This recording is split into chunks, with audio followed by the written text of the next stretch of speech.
Hello, and welcome back to another episode of Critical Reactions with your host, Bryan. We're going to wrap up this week's theme of post-metal, exploring that genre, with the Otolith. Never heard of this band before. They don't seem to have a lot of subscribers on YouTube. That's not always indicative of anything, but I do think that they're going to be a smaller band, especially since I've never even heard their name pop up in conversation before with anybody in the community. So this is exciting. I love checking out smaller groups. We're going to be looking at the song Andromeda's Wing. This music video came out 1 year ago, so I don't know how old that makes the music itself, but definitely seems like something that's come out recently. Let's dive into this, see what the Otolith is bringing to the table today.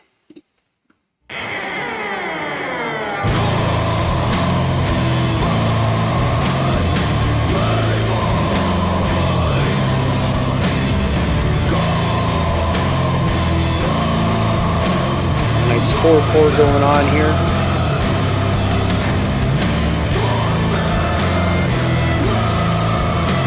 Oh, the violin is a nice touch.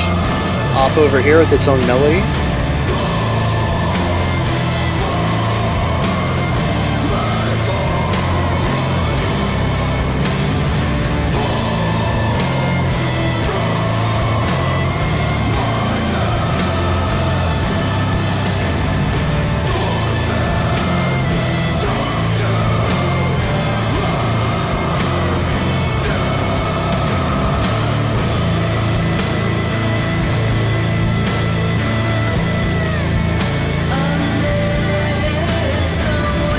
Alright, got some clean vocals in here.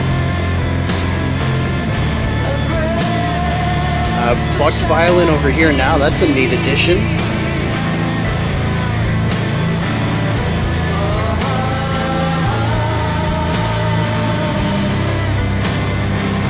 Oh wait, we have bowed here and plucked here. I like it.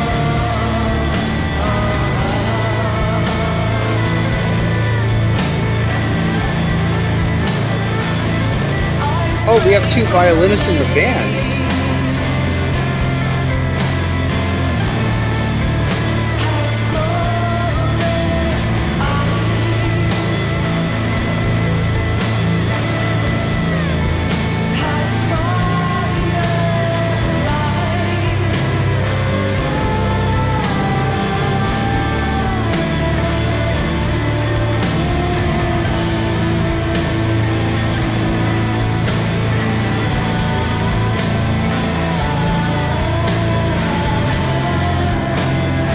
Are those vocals harmonized? I don't think so.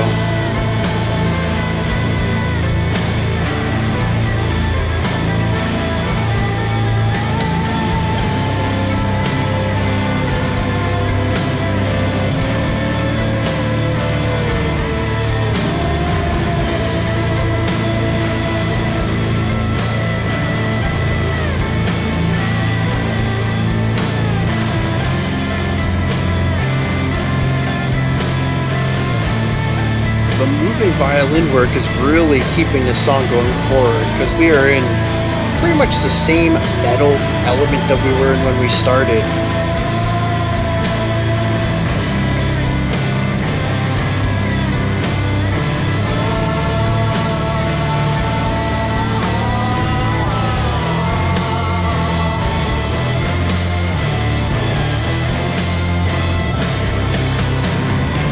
Alright, cool, so we're taking the intro guitar apart and putting the violin work on top of it.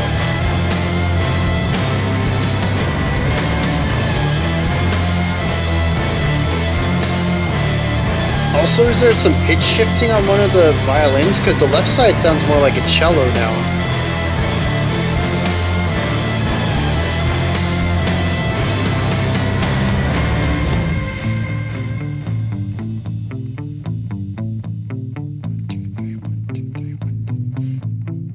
So it feels like it's a 3, but this could be triplets in a different time signature.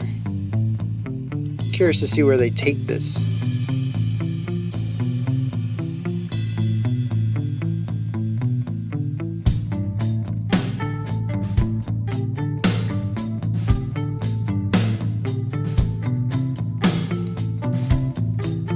Yeah, the drums are doing a 4. And so we have polymeter going on. Well, unless we're working in 12/8, that is. Regardless, though, the guitars are definitely working in 3-beat phrases. The drums are in a 4-beat phrase. And so they're getting out of sync with each other here, creating a very effective section of feeling lost.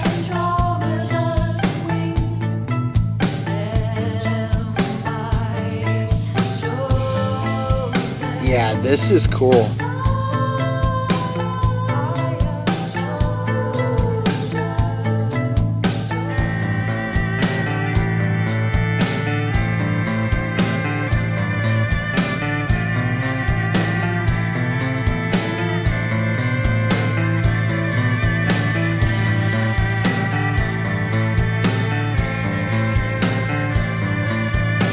Drums have begun to emphasize a 3 now, stepping away from that 12/8 into a fairly defined 3/4 here. Love the counterpoint on the violins.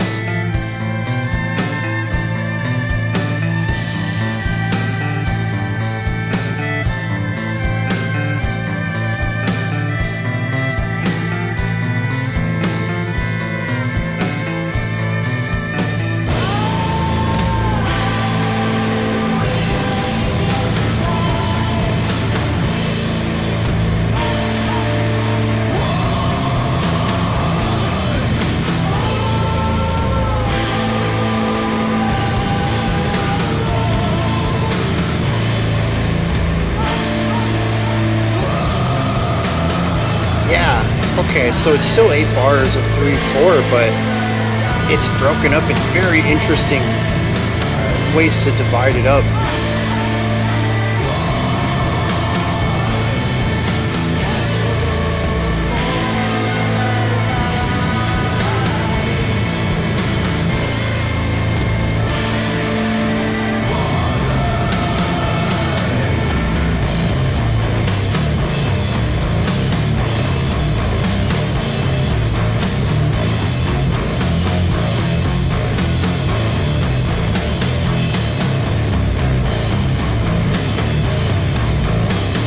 Massive sound here too. And the guitar and bass are really filling out this whole sounds.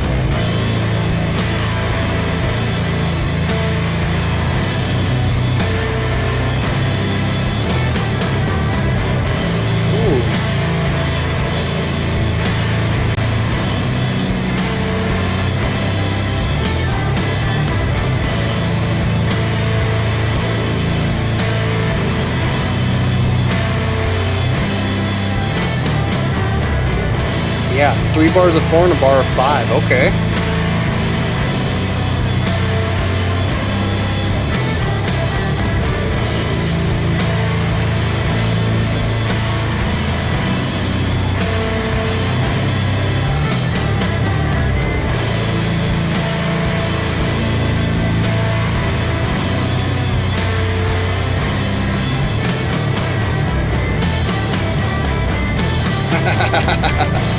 Okay.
Alright. Nice way of bringing that energy down, keeping it low in order to wrap the song up.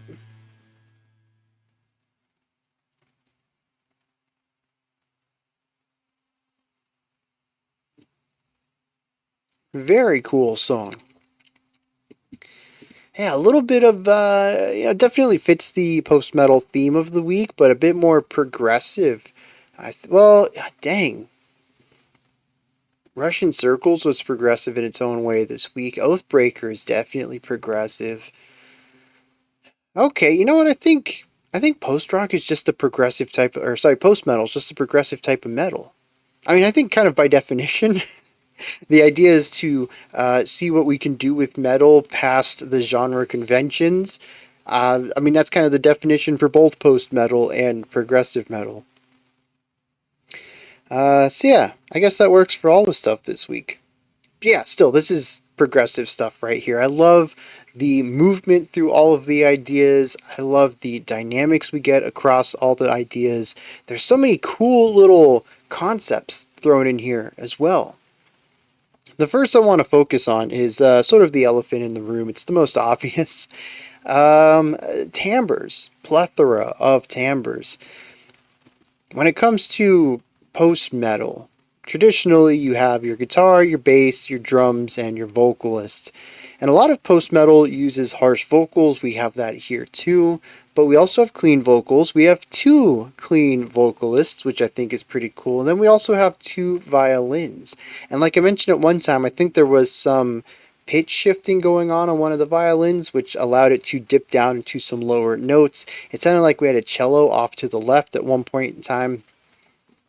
But that could have been it could have been digital too. I'm still not entirely sure how that sound was being played alongside the guitar in that final section too. That could have been electronic as well. Regardless, there's a lot of sounds in here, and I'm a huge fan of that. Give me that contrast, give me that dynamic, not even writing, it's dynamic sound. It allows the song to constantly feel like new ideas are being presented just through spices being added, different colors being used in the picture. And this song it does it so well. We start off with a rather straightforward post-metal track.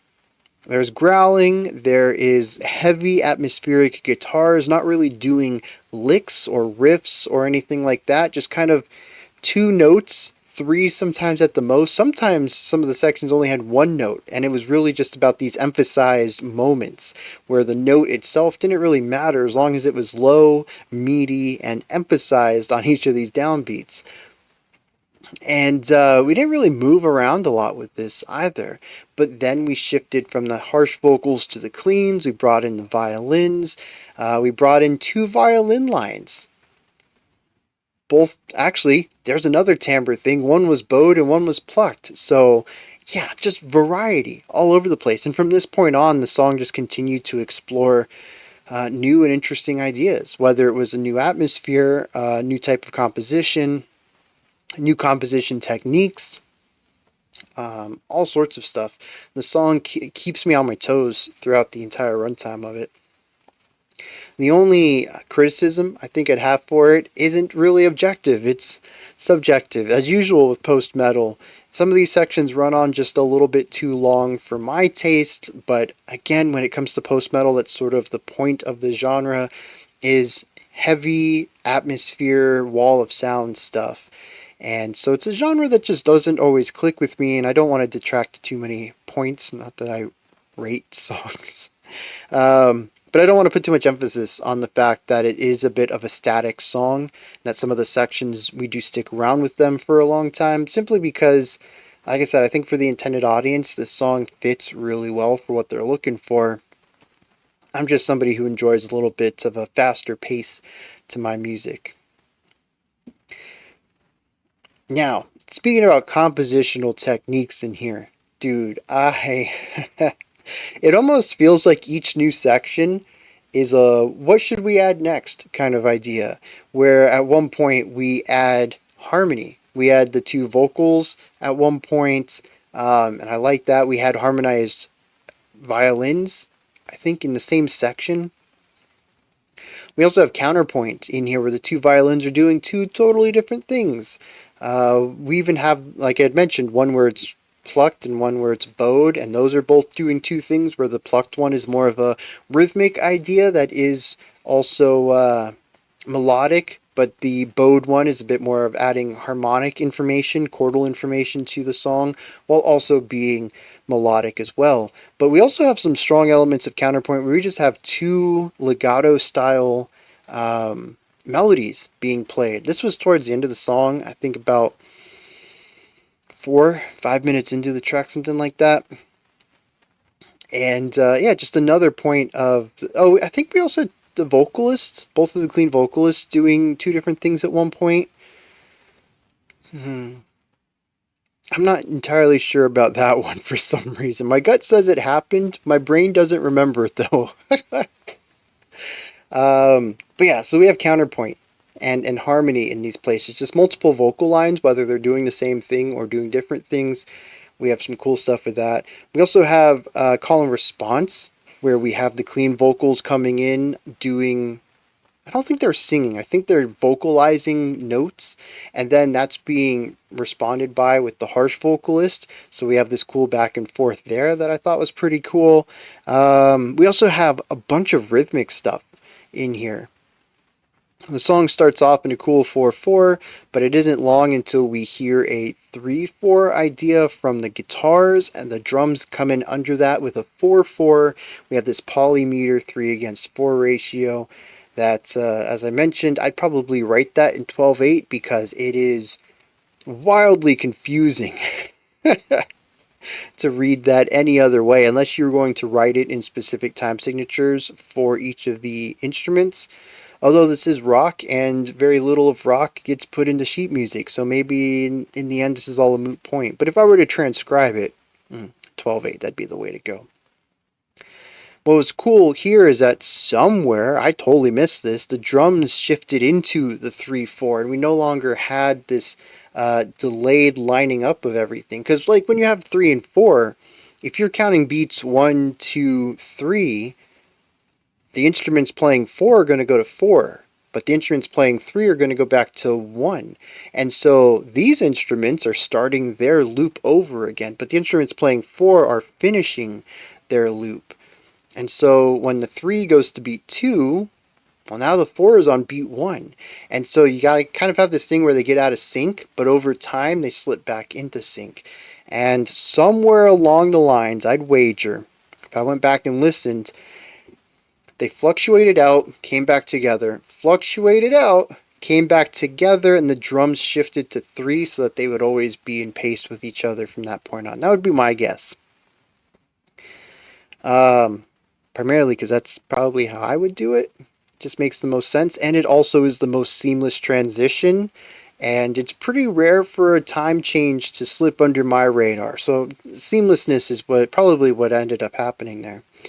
But I love that section. I thought rhythmically it sounded cool. Lots of syncopation going on in there. It's a nice little groovy section that we don't really get too much of in this song. A lot of it is heavy and weighty, and you still want to move your body to that, as we saw at the end of the track before moving into the outro. But to me, it's a different type of movement than when we have some of the groovier sections. And it's sort of like this fluidity, this flowing element of at least how I move my body versus like, yeah, the heavy hitting guitar work stuff. So yeah, we had rhythmic stuff in here too. We had temporal changes. I think there were some tempo changes. We had time signature shifts. We had polymeter. So yeah, I mean, this song is just constantly doing new things all the time. And of course, we have the contrast of not just time, but also highs and lows. High intensity, high energy, high volume versus low intensity, low energy, low volume, moving from heavy and intense to light and chill. I love all the variety that this track has with it. And it creates a nice ebb and flow for the song as well. It isn't necessarily that every heavy section is going to transition into a lower section in order to create contrast immediately.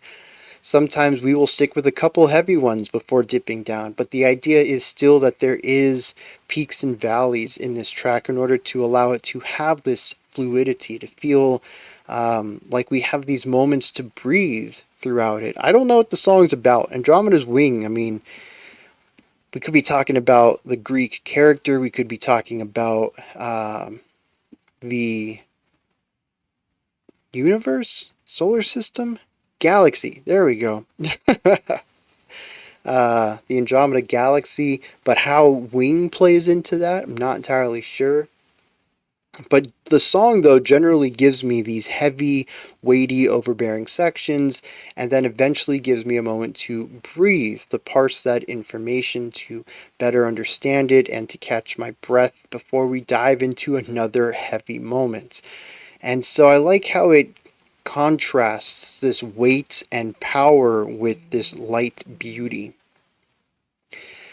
I'm not sure what all of that entails thematically, narratively. We'll hit the lyrics in a second. Actually, we'll hit the lyrics now. But I do like the general flow of the song and the way that it makes me feel. That it gives me these opportunities to kind of sit and think about, what I just listened to, rather than just being compressed by this heavy, weighty wall of sound stuff for an elongated amount of time. Is there anything else? I don't think so.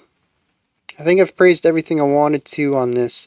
Yeah, let's hit some lyrics and then we'll wrap this video up. Now, I'm not entirely sure what this is about. And interestingly, for the 10-minute song, it sounded like there were plenty of lyrics in it. There's not a lot of unique lyrics, I believe, is why there's not a lot listed. And many of these stanzas actually are repeated with minor variation to them, such as the first two stanzas that I believe are the growled vocals, says, "Called by a voice, pulled from my bed, torpid and led." Called by a voice, pulled from my bed, torpid, subdued, and dead. 90% identical, little change at the end. Now, a voice calls them from their bed. And then it says, "Amidst the wind, abreast the chanting trees, I stray from the lane, past Laurie's eyes, past fireflies. They appear to me beside the spring, out from under Andromeda's wing. Am I chosen? We have chosen." So they follow a voice out to the forest and find that they have been chosen for something. And again, Andromeda's wing, I'm trying to figure this out. Because like I said, I only have those two references. The Greek character in Greek mythology and the galaxy. And this is not the galaxy, I'm going to wager. And unless, there probably is. I'm not a huge Greek mythology buff. Maybe there is something specific about Andromeda as a character that is very pertinent to this story, but I can't find any correlation there, in my limited knowledge anyways. Then we have a back and forth. One stanza says, "I'm wheeling in flight over the road, I will risk the darkness to gamble for the light." The other interjects each line with a single word, "I left my body." So a type of spirituality, I would assume, or maybe sacrifice as well. Could go either way, I suppose. But that they risked battling the darkness in order to continue fighting for the light. The song ends, "Hallowed for us, fallow forest, crippled clay canvas swept clean of us." I don't know how to interpret that. As usual, though, lyrics are they're not where I'm strongest at. That's musical discussion. I try my best with this stuff. So the Otolith, if you're watching this, don't be discouraged about the lyrics. It's probably me. I could definitely do some more work at brushing up on my poetic analysis.